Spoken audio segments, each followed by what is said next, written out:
जय गुरुदेव, जय मां शंभो महादेव, सहना भवतु। स्वागत आपका बृहद जबलो उपनिषद के क्लास में। उम्मीद करता हूं आपने सहना भवतु की कामना सबको प्रश्न समूह पे कर ली है। आज हम आगे का पाठ्यक्रम सीखना शुरू करेंगे। 7वां ब्रह्मणा और 8वां ब्रह्मणा जितना हो सके उतना जरूरी हम सीख लेंगे। कालाग्नि रुद्र कहते हैं कि रुद्राक्ष का नाम लेते ही 10 गायों के दान का पुण्य प्राप्त होता है। ऐसी ही भस्म के स्वरूप रुद्राक्ष का तेज है। अब यहाँ पे हमको एक और रहस्य पता चलता है कि भस्म और रुद्राक्ष आपस में एक ही है। भस्म ही रुद्राक्ष है, रुद्राक्ष ही भस्म है। फिर उसके बाद में कालाग्नि रुद्र कहते हैं कि रुद्राक्ष को छूकर पहनने में जो है 2000 गायों के दान करने का पुण्य प्राप्त होता है। कान में रुद्राक्ष धारण करने से, जैसे मैंने धारण किया है, 11,000 गायों के दान का पुण्य प्राप्त होता है। एवं इसके साथ साथ अब 11 रुद्र की शक्ति प्राप्त करते हैं। 11 रुद्र बन जाते हैं। आप साक्षात भगवान शिव के रुद्र अवतार बन जाते हैं। जो सर पे रुद्राक्ष धारण करता है उसको 1 करोड़ गाय का दान करने का पुण्य प्राप्त करता है। सर या सर की जटाओं पे जो रुद्राक्ष धारण करता है उसको। और कान में रुद्राक्ष धारण करने की तो महिमा कही ही नहीं जा सकती, ऐसा कालाग्नि रुद्र कहते हैं। एक कहानी यहां पे याद आती है शिव पुराण से। एक गधे की जो रुद्राक्ष अपने पीठ पे ढाला हुआ था। उस कहानी को सुनने से पहले इसे देखो। जय गुरुदेव, जय मां। हमारे प्रिय गुरुदेव डॉक्टर हितेश गुरुजी के आशीर्वाद से विद्या एईएस लेकर आ रहा है हवन का पाठ्यक्रम। यह पाठ्यक्रम 22 दिन का है। इस पाठ्यक्रम में आप सीखेंगे वैदिक हवन कैसे करते हैं। इसमें आपको विभिन्न मंत्रों की दीक्षा दी जाएगी और साथ ही साथ आपको मैनुअल और वीडियोस भी मिलेंगे। यहाँ आपको दशो महाविद्या के ध्यान और 3 न्यास के बारे में भी सिखाया जाएगा। जप माला कैसे इस्तेमाल करते हैं वह भी सिखाया जाएगा। चलिए जल्दी अपना नामांकन करिए। अपने आचार्य को फोन करें या नीचे दिए गए नंबर पे कॉल करें और अर्ली बर्ड ऑफर का लाभ उठाएं। हरिओम तत्सत। शिव पुराण के हिसाब से एक गधा था। उसके पीठ पे रुद्राक्ष डाला जाता था और वो रुद्राक्ष यहां से वहां, वहां से यहां ले जाता था। एक दिन एक पुराना आधा टूटा हुआ पुल उसे पार करना था, ब्रिज पार करना था। ब्रिज हिल रहा था और वजन बहुत ज्यादा था। इस वजह से उस गधे की मृत्यु हुई और उसको शिवगण आके शिवलोक ले गए। शिवलोक के लोगों ने इसका विरोध किया, बड़ी निंदा की कि भाई एक गधा हमारे साथ कैसे आके रह सकता है। हमने तो कितने करोड़ों मंत्र किए, कितना ध्यान किया, कितना तपस्या, कितना कुंडलिनी को ऊपर नीचे दौड़ाया, बर्फ में रहे, पहाड़ पे रहे, गर्मी में रहे, सर्दी में रहे, और इतनी तपस्या के बाद हमको शिवलोक प्राप्त हो, उसको ऐसे ही प्राप्त हो गया। कहा ये गधे की जब मृत्यु हुई तब उसके गले में, उसके पीठ पे रुद्राक्ष थे। ऐसे ही मुझे वापस याद आता है कि मेरी दादी माँ की मृत्यु के बारे में मुझे पता चल गया था।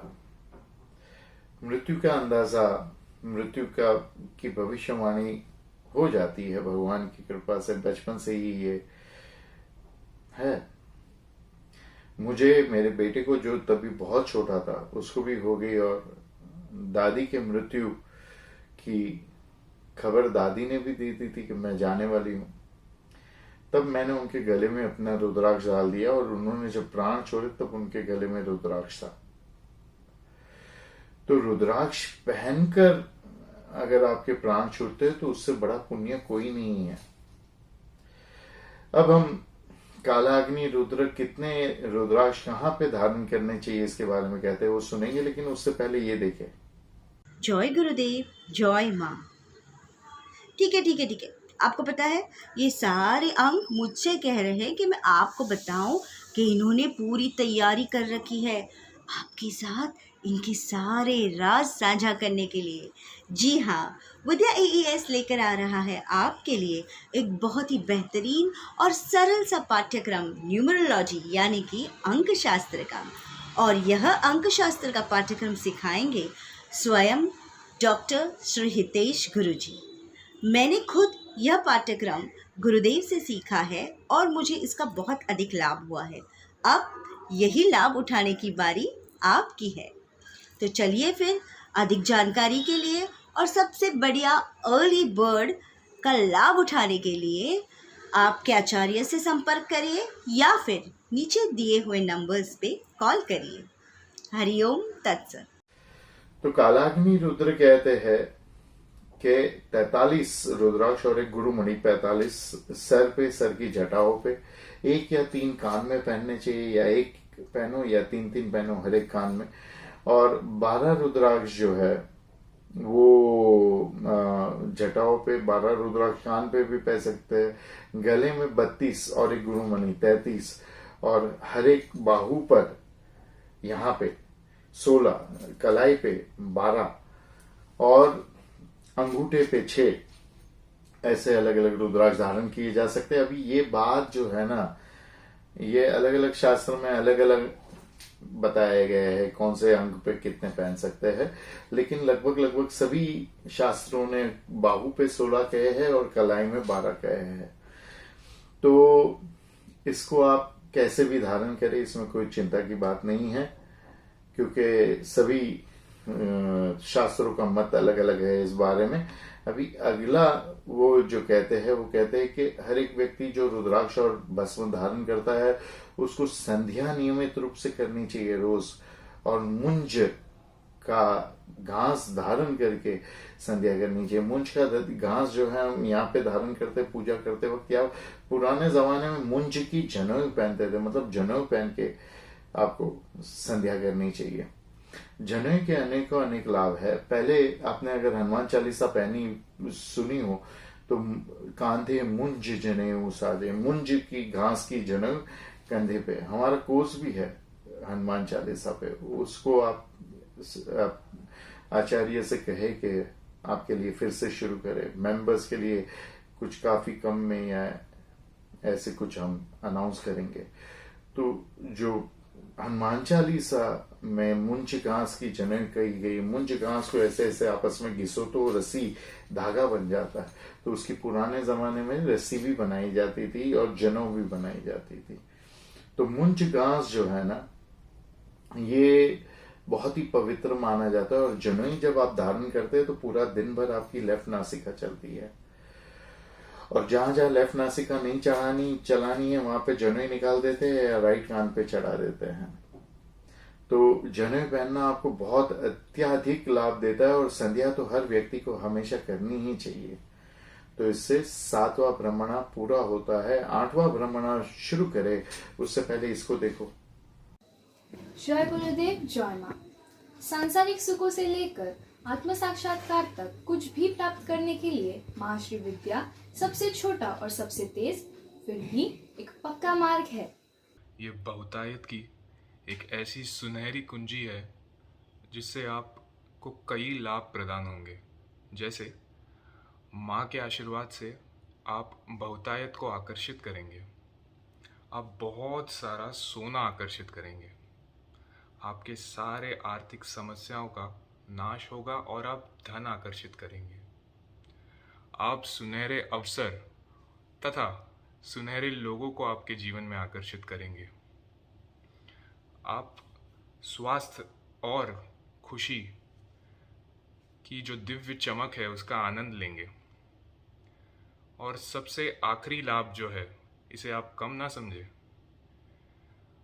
आपको ये साधना आध्यात्मिक ज्ञान के एक उच्चतम स्तर पर ले जाएगी, जो आपको आत्म साक्षात्कार की ओर अग्रसर करेगी। अधिक जानकारी के लिए कृपया अपने आचार्य से संपर्क करें या नीचे दिए गए नंबरों पर कॉल करें। हरिओम तत्सत। 8वें ब्रह्मणा में कालाग्नि रुद्र एवं अलग अलग जो विद्वान हैं वो बृहद जाबाला उपनिषद की महिमा गाते हैं कि बृहद जाबाला उपनिषद जो नियमित रूप से रोज पढ़ता है वो अग्नि, वायु, सूर्य, चंद्र, ब्रह्मा, विष्णु, रुद्र इन सबके आशीर्वाद प्राप्त करता है। और जो रुद्राक्ष जबलो उपनिषद का पाठ करता है या इसको लोगों तक पहुंचाने की चेष्टा करता है उसे उस लोक की प्राप्ति होती है जहां सूर्य सुखाता नहीं, हवा जो है उड़ाती नहीं, चंद्रमा चमकता नहीं, तारे टिमटिमाते नहीं, अग्नि जलाती नहीं और यम उस लोक में आ नहीं सकता है, जहां दुख की कोई जगह है ही नहीं, जहां शांति है, आनंद है और शुद्ध खुशी चेतना का अनुभव है। इस लोक की महिमा ब्रह्मा जैसे लोग भी गाते हैं और महायोगी इसका ध्यान करते हैं, इसका स्मरण करते हैं। वहां पे पहुंचने के बाद कभी लौटा नहीं जा सकता। और अंत में ओम शांति, ओम सत्य अर्थात यही सत्य है का आशीर्वाद से उपनिषद पूरा होता है और अंत में फिर से शांति मंत्र दोहराया जाता है। अब ये लोग कौन सा है? कुंडलिनी जब सहस्त्रार पे जाती है, वहां से घूम के जब हृदय मंडल में उतर जाती है, हृदय की गुफा में अंदर घुस जाती है, वहां पे ये लोग है। वहां पे ये सूर्य, चंद्र, ब्रह्मा, विष्णु, महेश सब है। और वो लोग में जाकर मोक्ष प्राप्त होता है। और काफी लोगों का कलयुग में छूट जाता है मोक्ष प्राप्त होने के बाद, मैंने देखा है। लेकिन बहुत कठिन है मोक्ष छूटना। ऐसा नहीं कि कुंडलिनी एक बार सहस्त्रार पे गई या वापस हृदय के गुफा में गई तो नीचे नहीं उतरती है। काफी योग शास्त्र कहते हैं और ये उपनिषद भी कह रहा है कि वहां पे गए तो फिर उसके बाद वापस आना मुश्किल है। मतलब मोक्ष हुआ तो मोक्ष से वापस आना मुश्किल है। और कुंडलिनी ने एक बार एक जगह को भेद लिया, वहां से चली गई तो उसका प्रभाव, उसका असर वहां पे दिखता है, वहां पे रह जाता है। ये कहने की इच्छा है ज्ञानियों की और ये उपनिषद की। तो ध्यान के लिए तैयारी करनी है, याद है ना आपको? यज्ञ कुंड धूप को जलाइए और वो उसकी राख को इतनी पतली छान दीजिए, इतनी विभूति मस्त बना दीजिए भस्म की कि वो आपको ध्यान के लिए काम आए। एकदम पतली भस्म बनाना, ठीक है? अब कुछ प्रश्न मैं आपसे पूछना चाहता हूँ, धीरे धीरे पूछता हूँ और आप चाहे तो उसे लिख लेना और फिर जो है हम आगे की चर्चा करेंगे, आगे की क्लास के बारे में बात करेंगे। आपको उज्जय सांस सीखनी होगी, काफी को आती होगी, जिनको नहीं आती है उनके लिए कल उज्जय सांस सिखाएंगे। 8वां ब्रह्मणा आखिरी ब्रह्मणा है। हम प्रश्न पूछे उससे पहले प्रश्न ऐसे है, सभी लोगों को उत्तर देने हैं तो ध्यानपूर्वक सुनिए। रुद्राक्ष नाम जपने से क्या लाभ होता है, क्या पुण्य मिलता है? रुद्राक्ष मुंह से बोलने से क्या पुण्य होता है? ये पहला प्रश्न। दूसरा प्रश्न, रुद्राक्ष हाथ में पकड़कर धारण करने से क्या पुण्य प्राप्त होता है? ये दूसरा प्रश्न। रुद्राक्ष हाथ में पकड़कर पहनने से क्या लाभ होता है? ये दूसरा प्रश्न। जनेऊ पहनने के क्या लाभ है, क्या लाभ मिलते हैं जनेऊ धारण करने से? ये तीसरा प्रश्न। चौथा प्रश्न कि 8वें ब्रह्मणा में जिस लोक की बात कही है, जिस स्थान की बात कही है, वो स्थान कौन सा है जहां पे रुद्राक्ष जबला उपनिषद पढ़ने वाला व्यक्ति पहुंच जाता है? वो कौन सा स्थान है, कौन सा लोक है जिसकी माहिती 8वें जो ब्रह्मणा में दी गई है? 5वां प्रश्न यह है कि सारे उपनिषद शांति मंत्र से क्यों शुरू होते हैं, शांति मंत्र से क्यों अंत होते हैं, एवं रुद्राक्ष जबलो उपनिषद या कोई भी विद्या के शास्त्र जो है वो प्रार्थना से क्यों शुरू होते हैं और प्रार्थना से क्यों अंत होते हैं।